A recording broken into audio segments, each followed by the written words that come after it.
I tested 2 methods of managing a fire on a cheap offset smoker, and I found the best method for you to burn a hotter, cleaner, and easier fire with less babysitting. Sound good? Then let's get smoking.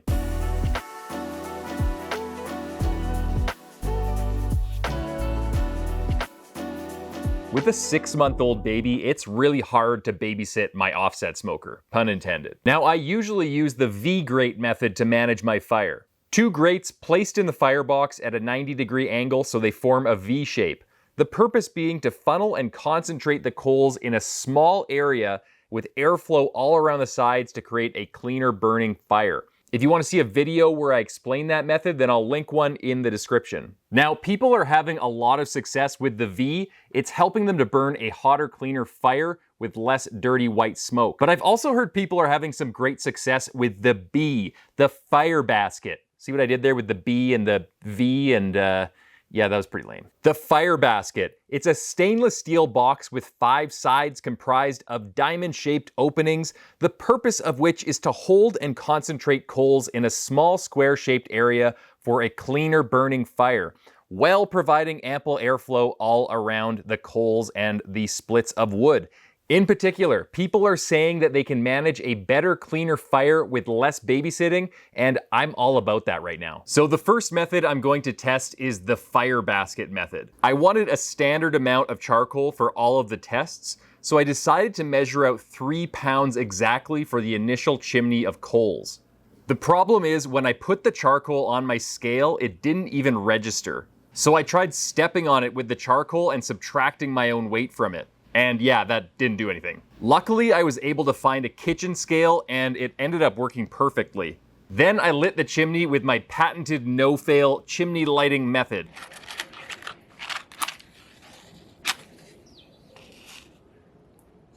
Then the chimney went into the fire basket and I added the rest of the charcoal that didn't fit into the chimney. To measure the temperature, I wanted a constant, accurate temperature reading at grate level in the cooking chamber. So I used this. This is the MEATER Plus wireless probe thermometer, and it allows me to remotely monitor the temperature in my cooking chamber directly from my phone and graph out the temperature journey in real time.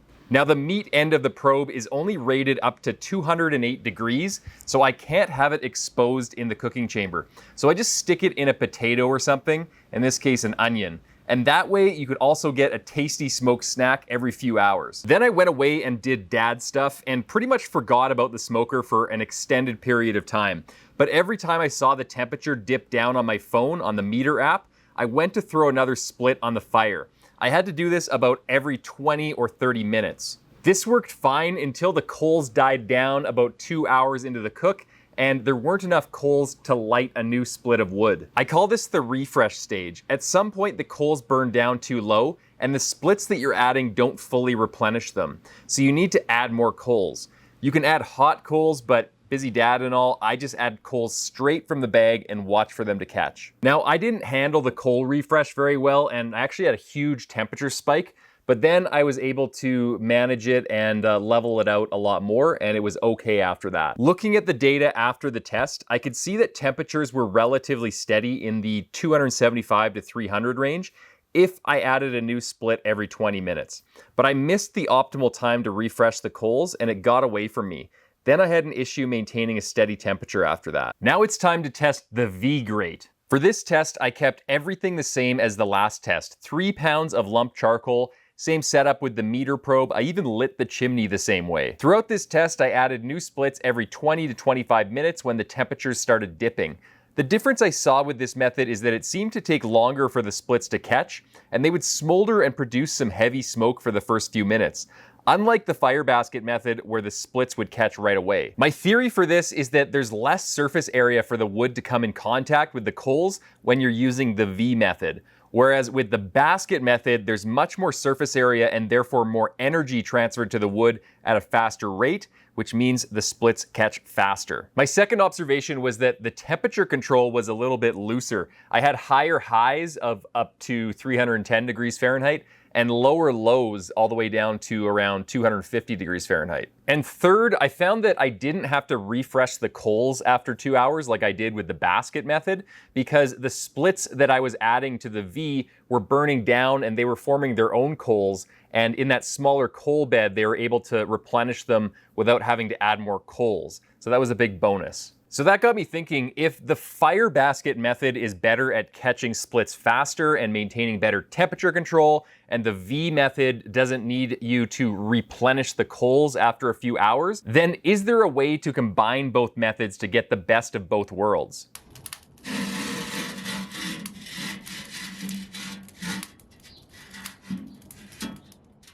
Now I'm going to leave you on that cliffhanger for a second to talk about the sponsor for this video, Dalstrong Knives. I've been using Dalstrong Knives for a while now, and I've been really impressed with how they perform. They're super sharp out of the box, and they look really cool. I've been using this 14-inch slicing knife for a while now, and this was a game changer for me when it came to slicing brisket. It's just really nice having that long, sharp blade that you can cut nice 1/4-inch slices with, and I can also use it for slicing turkey and even watermelon. I also use this Valhalla series boning knife, which again is super sharp, and it's awesome for trimming brisket because I can slice off fat easily to a 1/4-inch thickness on the fat cap. And it's also really good for slicing off silver skin, which is a really precision job, and you want to just slice that silver skin off without cutting off too much of the underlying meat. Now, if you guys are interested in picking these knives up, I'll put the link in the description section below. If you smoke more than one brisket a year, at the very least, this slicing knife is a really great investment, and it makes you look super cool when you're slicing up your brisket. And also get yourself a boning knife, because it is a game changer when it comes to trimming your brisket way faster and way better. Okay, what I found is that if I turn the fire basket 90 degrees in the Firebox, then it forms a V shape. And if this works, it could actually solve all of my fire management problems. To test it out, I did the same thing as before. 3 pounds of lit charcoal, and I added wood every 20 minutes. And things were actually going really well, and I was super excited, but then this happened. It turns out the splits weren't catching as fast as they did when the fire basket was just sitting flat, and I was having more issues with smoldering thick smoke than I did with just the regular fire basket method. And after a few more hours, it became apparent that this method was behaving very similar to just the V method, and it might actually be even worse. Now, I could have just stopped there and concluded that the fire basket method is superior because it catches splits faster, it's way cleaner burning, and it has more even temperature control, but there's a lot of variables involved here, so I wanted to test a lot more, and I mean a lot more.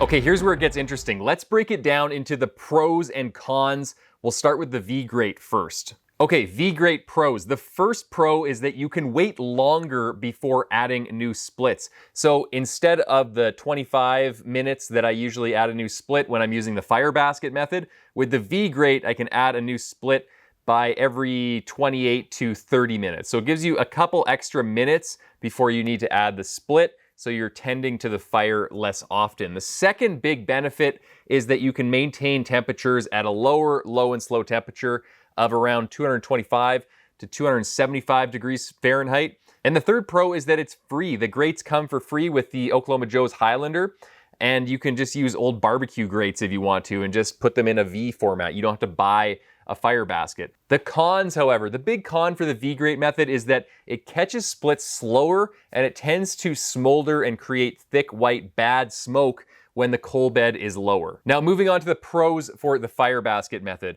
The big pro for me is that it catches splits almost instantly, really quickly, and the second one is that it maintains really steady temperatures.